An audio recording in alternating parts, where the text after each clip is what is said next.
Hey, Hey, hey. hey, how are you? I am good. Just finished channeling a book. It was so much fun. I feel alive.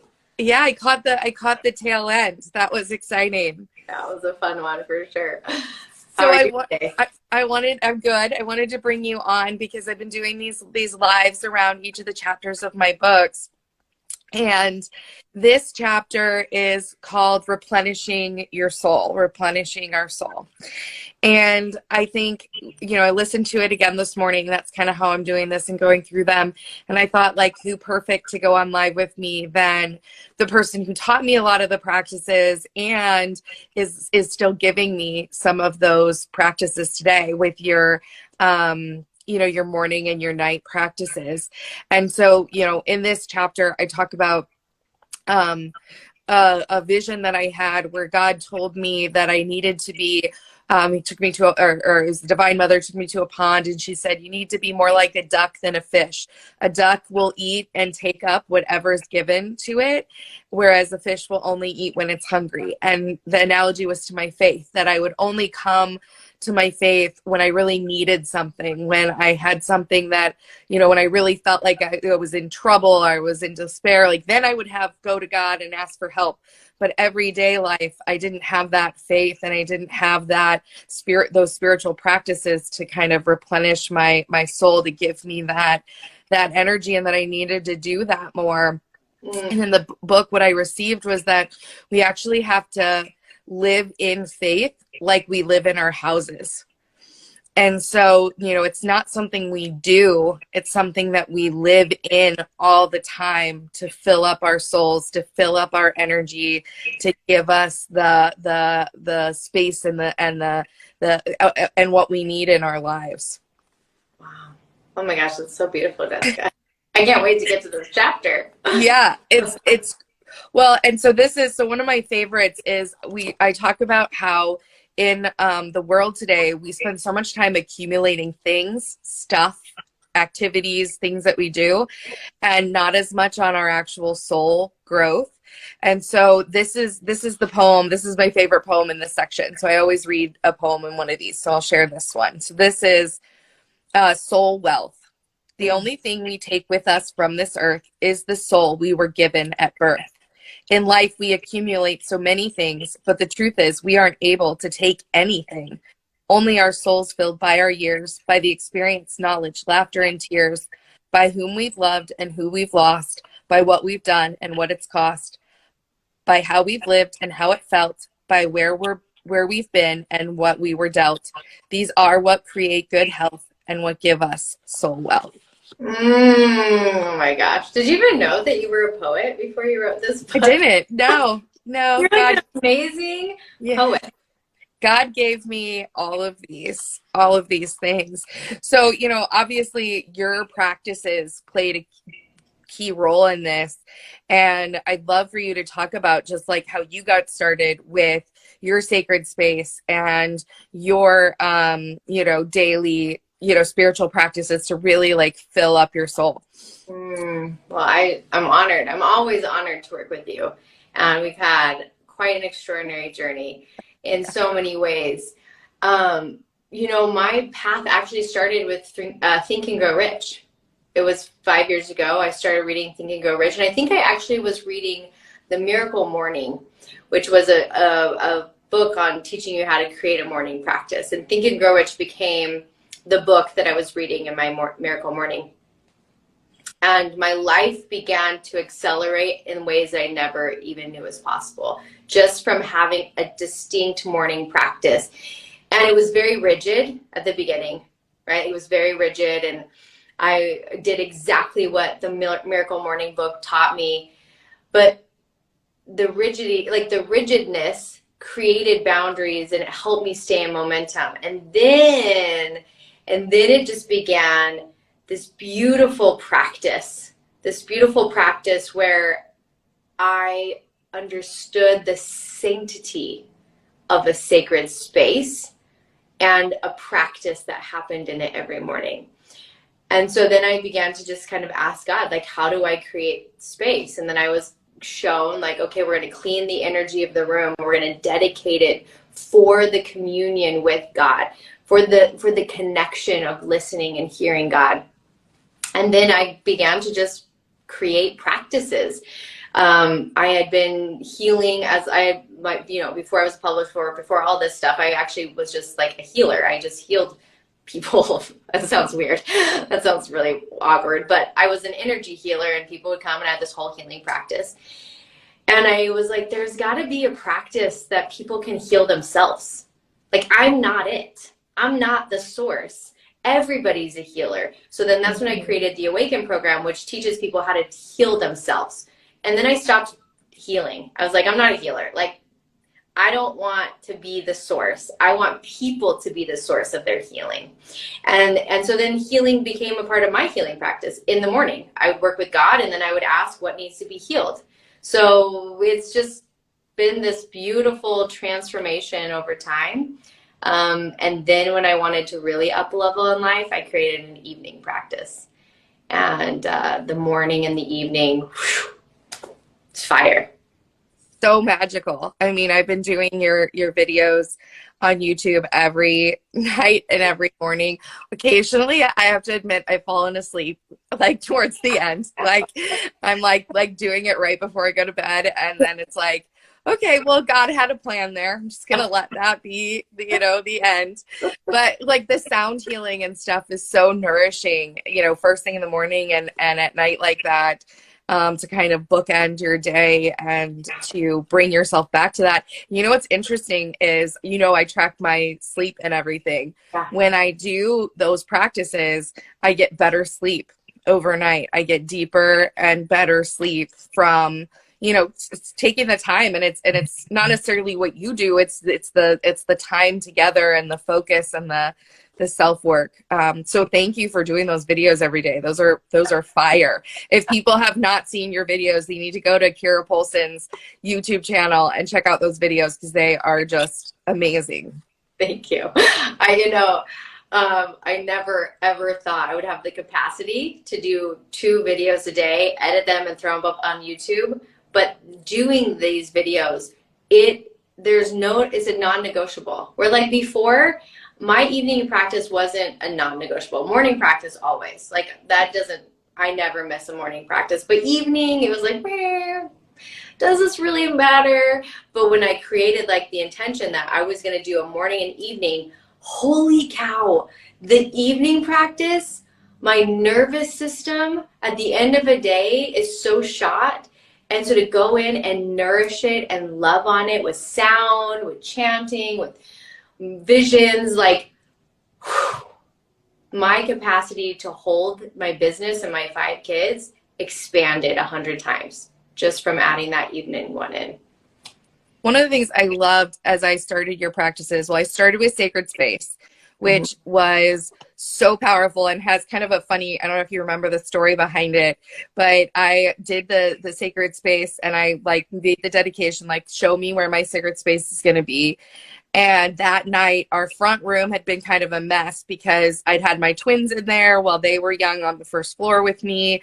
And then, so it's just like accumulating stuff. And I was in there with my son. And all of a sudden, my son, who was, probably 5 at the time, he's like, Mom, this is your room. We have to make it your room. And he started like cleaning up the room. And he's like, this is your spot. And here's where you're going to read. And here's where your books go.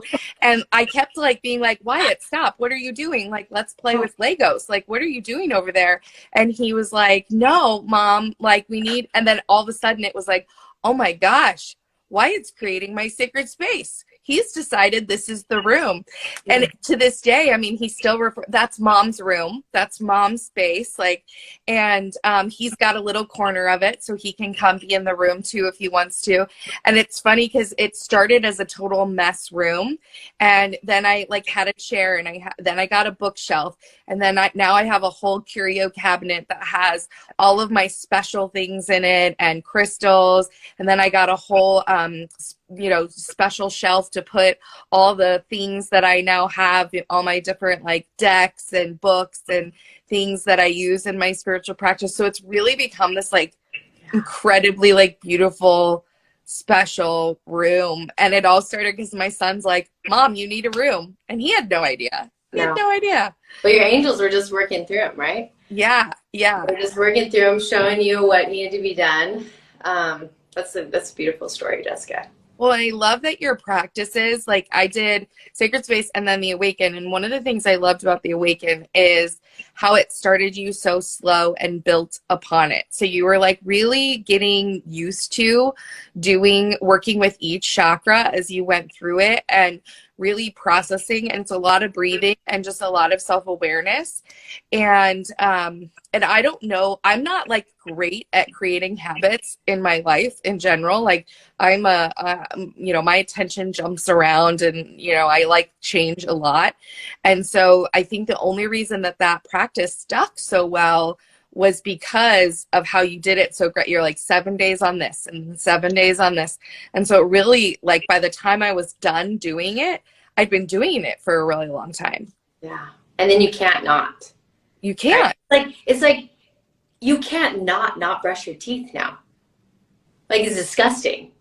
Like, you're just not going to do it. You're always going to brush your teeth, right?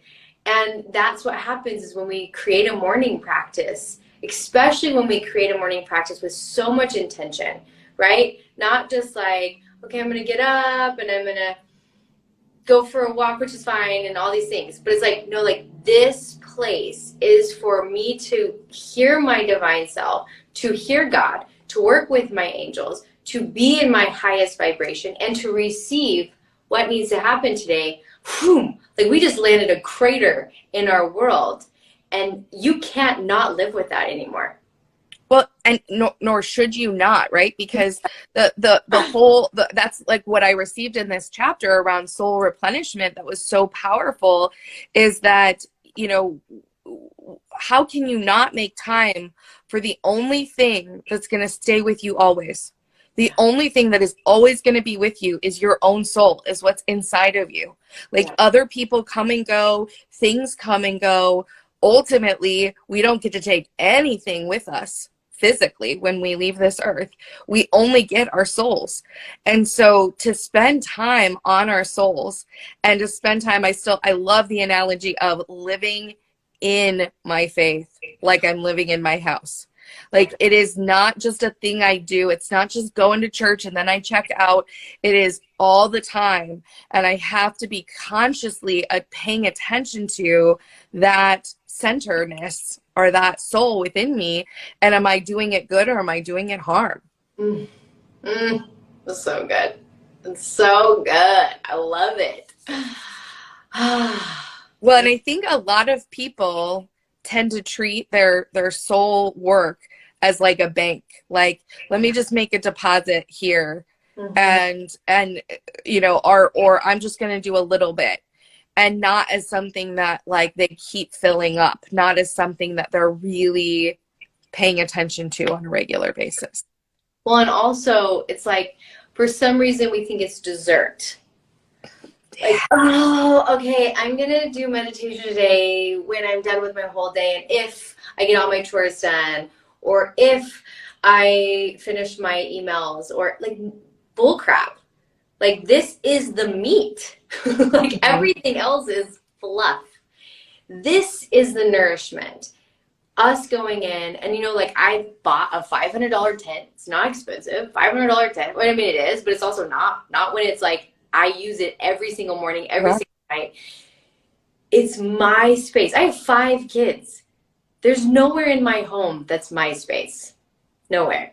But my tent is, right? And so we can do whatever it needs to be where we can create our own space. And it's so dedicated that it pulls my teenagers in. I think one of my teenagers is on this live right now. I love it. They get pulled in. They get pulled in because they can feel the sacredness inside. One of my teenagers was in it. I was in there doing my chanting and doing my drums and then making my nighttime video. And he came in and he just sat down. And he goes, "Oh my gosh, this just feels so good in here." And that's like, can we create spaces like that where it is like a refuge from the noise for ourselves first? But when we create it for ourselves, it gets to be that for our families. Yeah, 100%. And Well, you and teach that, right? and it's so similar. It reminds me, my son comes in and I took a sound healing bowl on our vacation to Disney World. Best decision ever. If anybody's going to Disney World, bring a sound bowl. But now he wants it all the time. Like when his nervous system is frazzled, when he doesn't feel like he's in himself, I will play the bowl. Actually, all three of my kids, my 3-year-old twins love it too. Like lay it on their tummy and play the bowl. And it totally calms them and fills them.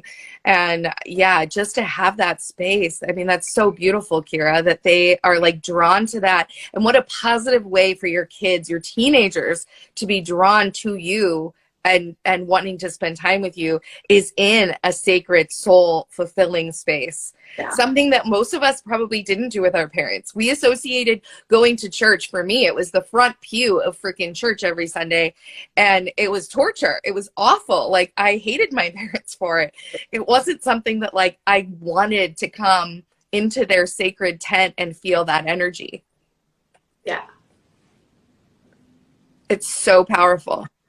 So powerful. But you know, none of this could have happened if I hadn't spent, I mean, I've spent 5 years dedicating mornings to this work, the work of my soul, the work of working with God. It has to start here. We feed us first. And when this is fed, then we can go out and feed others with light.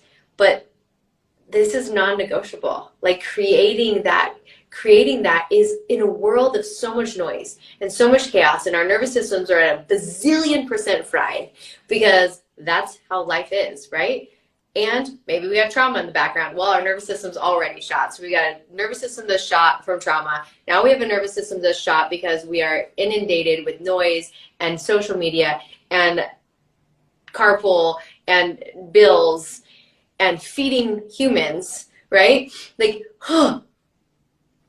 we have to take time to go in and nourish it, to hear, to receive, so that we can go forward and like actually make some impact, first for us and then for others.